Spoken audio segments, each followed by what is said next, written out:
So we got home after the meeting in Montgomery, and we went to work immediately. There were two extremely important recommendations we had to start to move the ball forward on.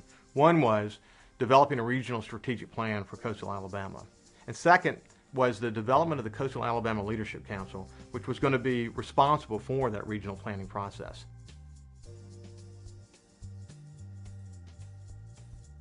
Once the Coastal Alabama Leadership Council was formed, it was important for us to get focused on seafood because we had to make the point for our seafood manufacturers and seafood processors and shrimpers and oystermen that our seafood is safe and it's okay to eat it and it's some of the best in the world. The rebranding effort, what I see the opportunity beyond just the ability to build the business back, it gives us all an opportunity to pull together and tell the story about what we do and how we do it from our hearts. To tell a story about who catches the fish, how they catch them, how they're processed, how they're distributed, the tradition and the culture that's around that.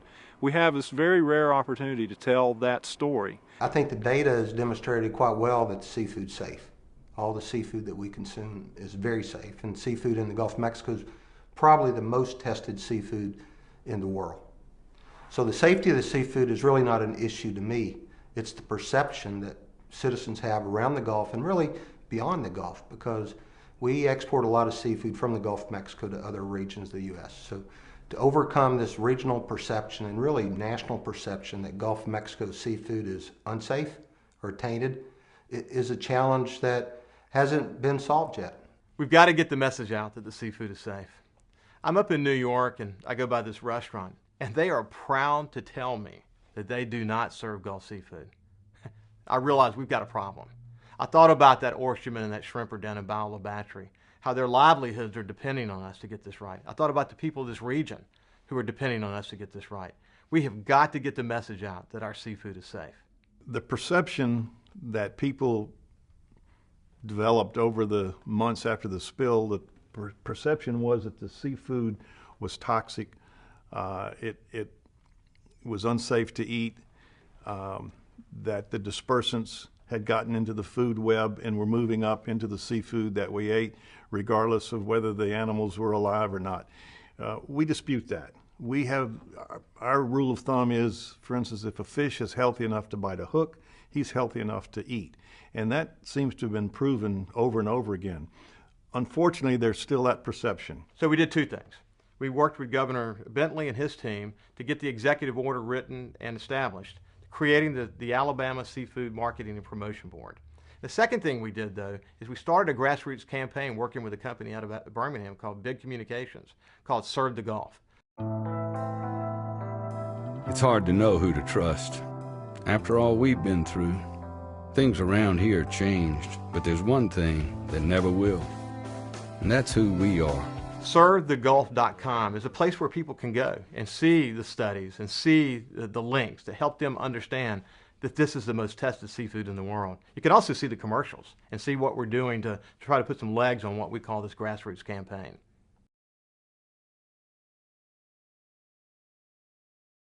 In our work with the Coastal Recovery Commission, everyone we talked to said that the coastal insurance crisis was affecting them.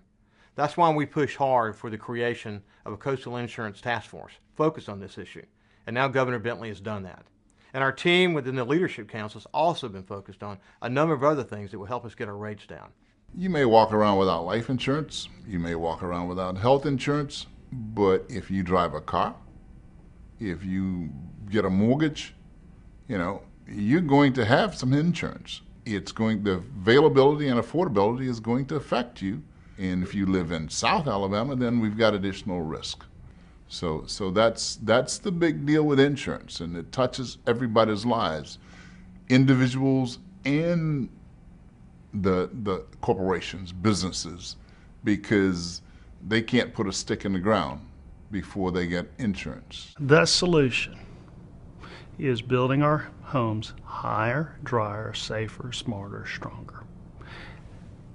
Coastal Alabama Leadership Commission heard that message in this resiliency report. They believe that is the answer as well. We will take those, starting with a recommendation to start rebuilding our homes to the higher, safer, smarter, stronger standards, to create a building standard that promotes it, and then education that reinforces it. All three will drive it forward.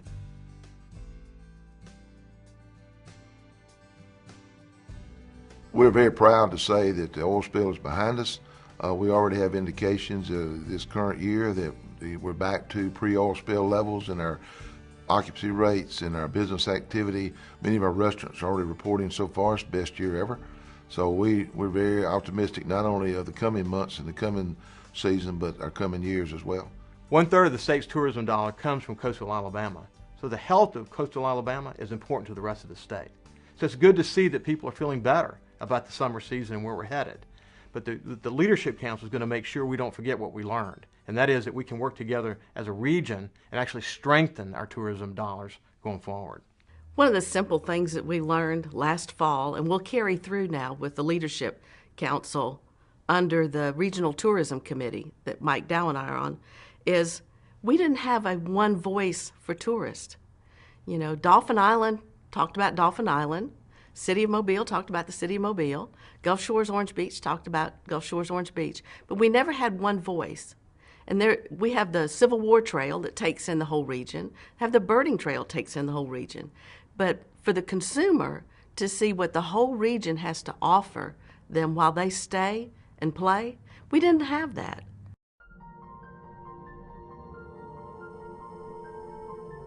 And finally, it was important for us to develop a regional strategic plan.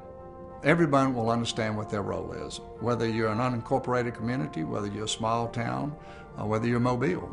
And in doing that, we're not compromising energies, resources, things that would be wasted, because the strategic plan will give you a direction and a timeline that we can all follow.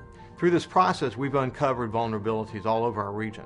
The opportunity now for us to build on the enthusiasm of the leaders who are involved in this effort and go forward and develop an economic vision for the region to improve quality of life, to find a way to get our common issues, find out what our common issues are while respecting the diversity that exists in each of our communities. That's one of the most important things we can do now. I think a lot of people realized how connected we were at a regional level before the oil spill. What the oil spill did is really drove that point home to everyone. Oysters caught in Louisiana are processed in Alabama. Shrimp caught off the coast of Alabama are processed in Texas, Florida, and Louisiana. We knew this. What we have to do now is to continue to move this whole concept of working together as a regional family forward. A year after, we would hope that we would have a more definitive picture of the impact of the spill. I think what people are going to have to accept is the fact that the wheels of science grind exceedingly slow. Much of the work we're doing is labor intensive, it's microscopic work, it's going to take a while to do that. Analytical chemistry takes a long time, finding the laboratories, getting this done. This data is going to take a while to deliver. This region has a tremendous amount of opportunity. What we've been able to do in bringing forward together the diverse backgrounds of individuals in industry is developing a plan about how we're going to move forward from here. The Coastal Alabama Leadership Council is an entity that's been developed to ensure that this effort does not stop at a one-year anniversary. When we formed the Coastal Recovery Commission of Alabama, I often said that this is the beginning of an important conversation.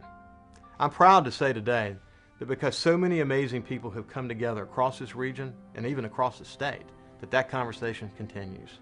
Our charge now is to work together in transformative ways so that we can be focused on making coastal Alabama a better place.